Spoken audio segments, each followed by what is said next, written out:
नमस्कार दर्शकों, आइए सुनते हैं ज्येष्ठ पूर्णिमा के दिन सुनी जाने वाली पीपल पथवारी की कथा। किसी गांव में एक बुढ़िया रहती थी। उसने एक दिन अपनी बहू से कहा, बहू जाओ ये दूध दही बेचकर आओ। बहू दूध और दही बेचने के लिए घर से निकल पड़ी। रास्ते में बहू ने देखा कि कुछ औरतें पीपल सींचने के लिए आई थी।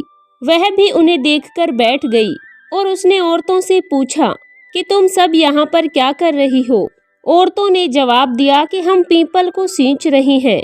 ऐसा करने से अन्न धन की प्राप्ति होती है। अगर किसी का पति वर्षों से बिछड़ा होता है वह भी मिल जाता है।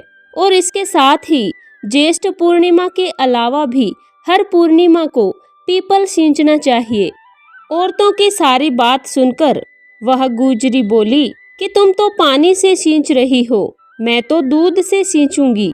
गुजरी हर रोज आती और सारे दूध दही से पीपल की पारी को सींचती। उसके साथ उससे हर रोज पैसे बनते। उसके बारे में जब सास पूछती तो वह कह देती कि ज्येष्ठ महीना खत्म हो जाएगा तो मैं आपको सारे पैसे लाकर दे दूंगी। जेठ महीना पूरा होने पर पूर्णिमा आ गई तो गुजरी पीपल की पथवारी के सामने धरना देकर बैठ गई। पीपल ने उससे पूछा कि तुम यहाँ क्यों खड़ी हो। उसने कहा, मेरी सास दूध दही के पैसे मांगेगी। पीपल ने कहा, लेकिन मेरे पास तो पैसे नहीं हैं। यह भरते डंडे पत्ते पान पड़े हैं, इसे लेकर गुल्लक में रख देना। घर जाने पर सास ने बहू से पूछा कि पैसे कहाँ है। तब बहू ने कहा, माँ जी मैंने गुल्लक में रखी थी। सास ने गुल्लक खोलकर देखा तो उसकी आंखें फटी की फटी रह गई। गुल्लक में हीरे मोती जगमगा रहे थे। सास ने बहू से पूछा कि तुम इतना धन कहाँ से लाई। बहू ने कहा कि दूर पीपल पथवारी सींचने पर मुझे पीपल देवता ने ये सब दिए हैं। पीपल ने उसे पान के पत्ते डंडी दिए थे। वह गुल्लक में रखने से हीरे मोती बन गए। बहू की बात सुनकर सास ने कहा कि कल से मैं भी पीपल पथवारी सींचने जाऊंगी। साथ ही वह दूध दही बेचकर आती और आते समय हांडी धोकर पीपल पथवारी सींचती।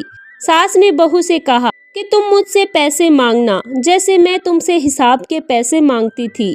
सास के बार बार कहने पर आखिरकार बहू ने सास को पैसे लाने के लिए कहा तो वह भी पीपल के पास धरना देकर बैठ गई। पीपल ने बदले में भाटे पत्ते डंडे दिए और साथ में कहा कि गुल्लक में जाकर वह सब रख देना। बहू ने जब पैसे मांगे और उसने गुल्लक फोड़ी, गुल्लक फोड़ते ही उसमें देखा कि उसमें धन की जगह कीड़े मकोड़े चल रहे थे। सास ने अपनी बहू से कहा कि ये सब क्या है, तुम्हें तो पीपल पथवारी ने धन दिया लेकिन मुझे क्यों नहीं दिया। इस पर गुजरी बोली कि मैंने सच्चे मन से पीपल को सींचा था लेकिन तुमने धन के लालच में सींचा, इसलिए भगवान ने तुम्हें कुछ नहीं दिया। पीपल के पेड़ में वास करने वाले ब्रह्मा विष्णु महेश पूर्णिमा के दिन व्रत कथा को सुने, दूसरों को उनकी कथा सुनाएं और आप सभी की मनोकामनाएं पूरी करें, उनके घर में धन के भंडार भरे। उम्मीद करती हूँ कि ये वीडियो आपको पसंद आई होगी। अगर आज का ये वीडियो आपको पसंद आया हो तो वीडियो को लाइक करें, कमेंट में विष्णु भगवान की जय लिखें, साथ में मेरे चैनल को सब्सक्राइब करें। धन्यवाद।